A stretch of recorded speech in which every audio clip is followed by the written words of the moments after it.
Bueno, en este video, profesora, le vamos a hablar un poco sobre lo que son las funciones del sistema auditivo y fonato. Bueno, vamos a explicarlo con lo que fueron nuestras maquetas. Nuestro equipo está conformado por Jessica Rubí, Jocelyn, Valeria, Lisette y Marifer. Siguiente.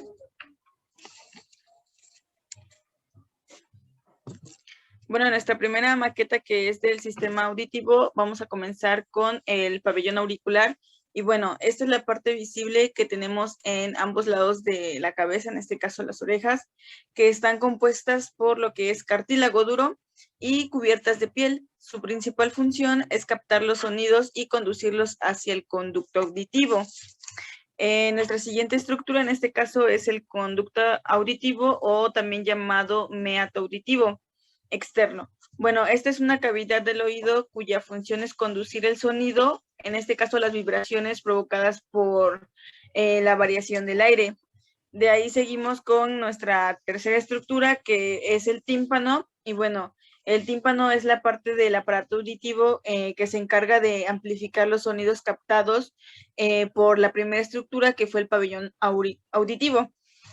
Bueno, su principal función es trasladar los sonidos que entran por la oreja hasta la parte del aparato auditivo, donde esos sonidos se traducen en lo que son impulsos y se conducen hasta el nervio para ser interpretado.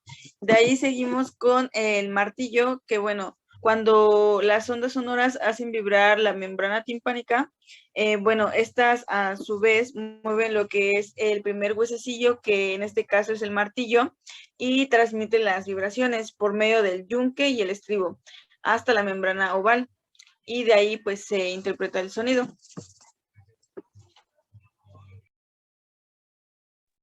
Bien, ahora yo les voy a hablar acerca sobre el estribo. El estribo es el hueso que se considera el más pequeño del cuerpo humano. Como comentaba mi compañera Fer, va a ser uno de los tres principales, aparte del yunque y del martillo, quienes van a participar en el proceso de la audición. Este va a estar ubicado en la tercera cavidad timpánica, en donde va a ser el primero que se va a situar, como lo vemos en la imagen: estribo, yunque y martillo. Después de esto, la función principal va a ser que la audición va a viajar por medio de ondas sonoras, lo cual va a hacer vibrar a la membrana timpánica para que llegue al martillo y este lo pueda transmitir por medio de impulsos nerviosos.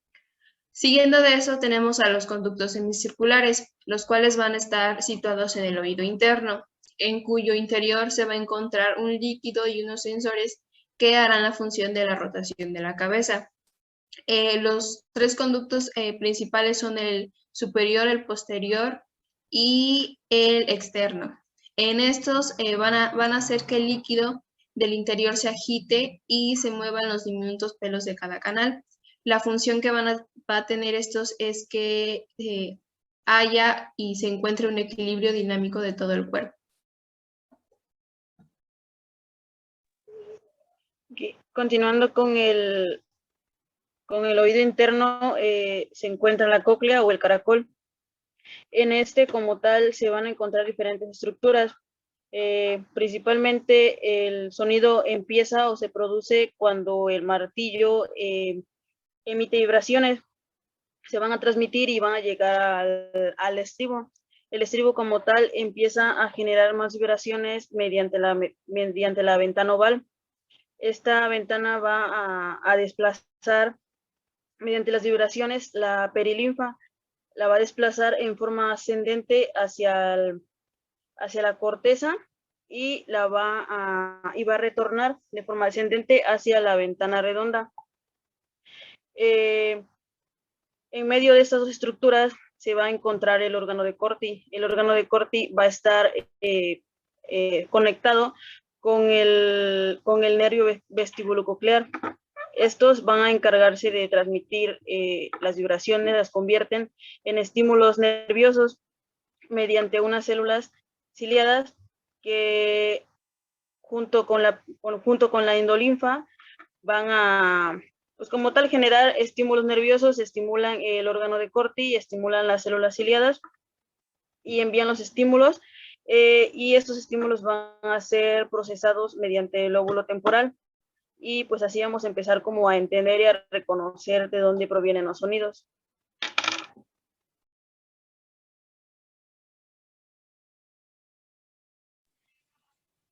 Pasamos con nuestra siguiente maqueta o modelo, que es del aparato fonador.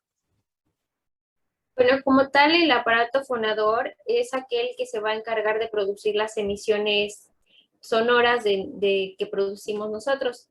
Bueno, también conocido como el aparato fonoarticulatorio, lo entendemos como aquel conjunto de todos los órganos que va a ser pues de mayor a menor medida y va a intervenir en la emisión del sonido. Bueno, este va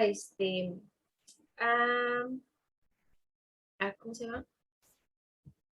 Pues va a tener una serie de características de las cuales puede ser la energía, que es el aire, el cual nos va a permitir el hablar, de ahí el órgano vibratorio, que son las cuerdas bucales, y por último, pues la caja de resonancia, que son las fosas nasales o la cavidad bucal y la faringe. De ahí también podemos entender que el sistema de articulación es el sonido en el cual nos van a servir los labios, la lengua y los dientes. Pasando de eso, entendemos que el aparato fonatorio va a tener distintas estructuras, entre ellos las fosas nasales.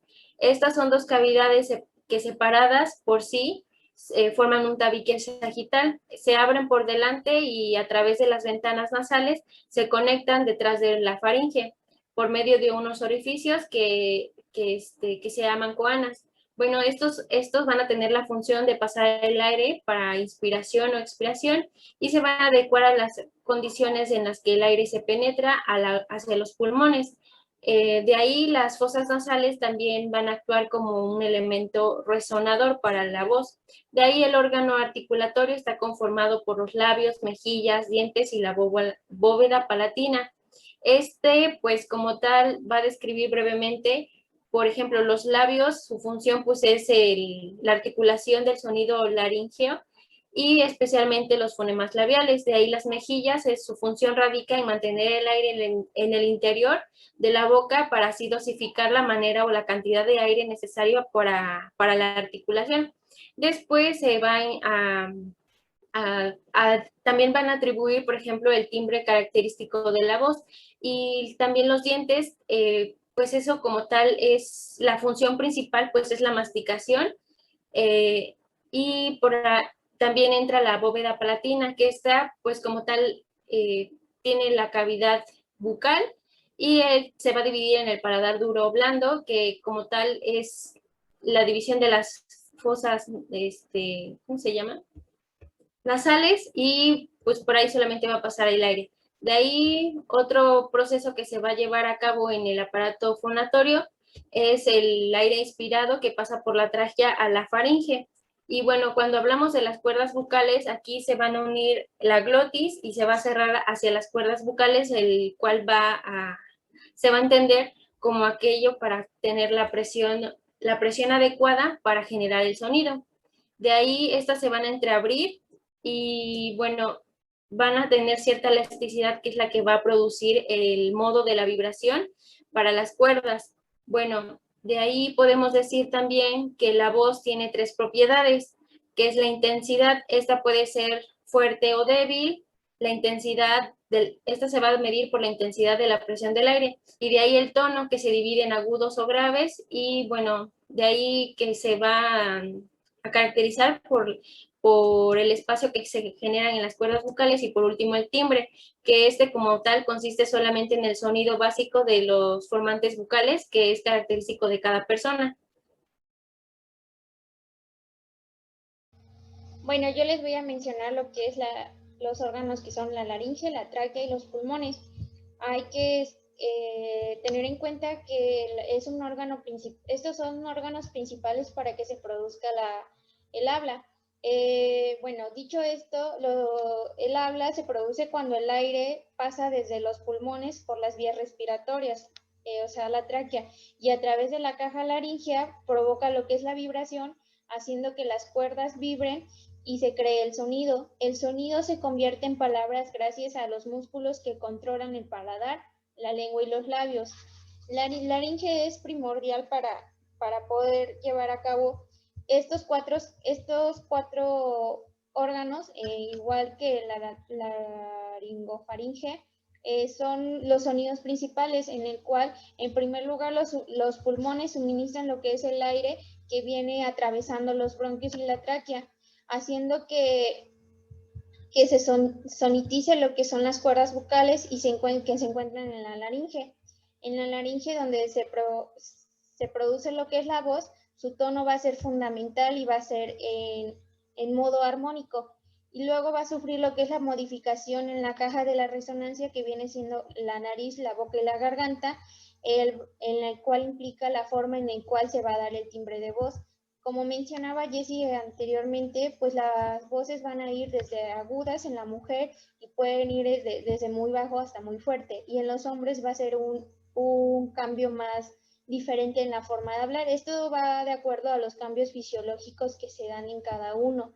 Los órganos articulares, como ya lo mencionaba, son los labios, los dientes, el paladar duro y el velo del paladar, así como la mandíbula, que finalmente estos se van a encargar de moldear lo que es la columna sonora, transformándolo en sonidos y articulaciones de habla, en forma de sílabas, palabras o fonemas.